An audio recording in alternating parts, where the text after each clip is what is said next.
దేశంలో మాజీ పార్లమెంటు సభ్యులు, మాజీ రాజ్యసభ సభ్యులు, తెలుగుదేశం పార్టీలో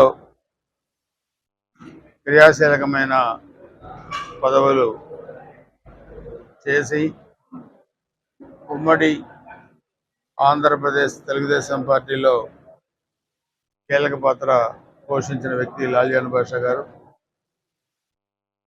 గుంటూరు పార్లమెంట్ సభ్యుడిగా 1991లో చిన్న వయసులోనే ఎన్నికై ఆ రోజు ఎన్జీ రంగా గారిని గెలిచి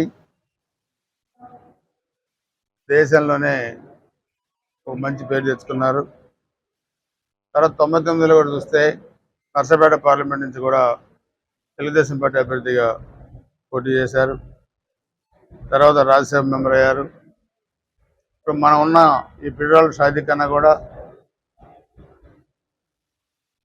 నిర్మాణం పూర్తి కావడానికి కూడా రాజ్యసభ నిధుల నుంచి కూడా మంజూరు చేసి మరి ఆ రోజు వచ్చి రాజ్యసభ సభ్యుడిగా ఈ కమ్యూనిటీ హాల్ని షాదీఖానాని ప్రారంభోత్సవం చేశారు.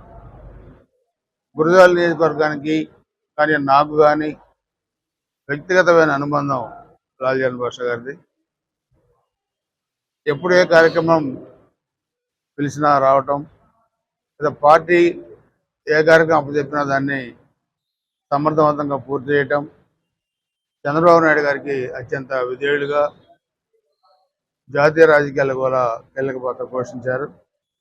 మరి 13లో ఇదే రోజు హైదరాబాద్ నుంచి విజయవాడ ఇండిపెండెన్స్ డే కార్యక్రమాలకు వస్తూ దురదృష్టవశాత్తు నార్కెట్పల్లి వద్ద కారు ప్రమాదంలో చనిపోయారు. ఒక మంచి నేతని, మొదట్లో బడుగు బలహీన వర్గాల నేత, మైనార్టీలకి మంచి గుర్తింపు తెచ్చిన వ్యక్తి.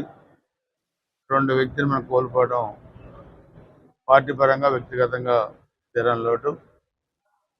ఘనమైన నివాళులు అర్పిస్తూ ఆయన ఆశయాలు ఇప్పుడు కూడా కొనసాగించే దాంట్లో మేమందరం కూడా ముందుంటామని చెప్పి కూడా స్పష్టంగా తెలియజేస్తున్నాం.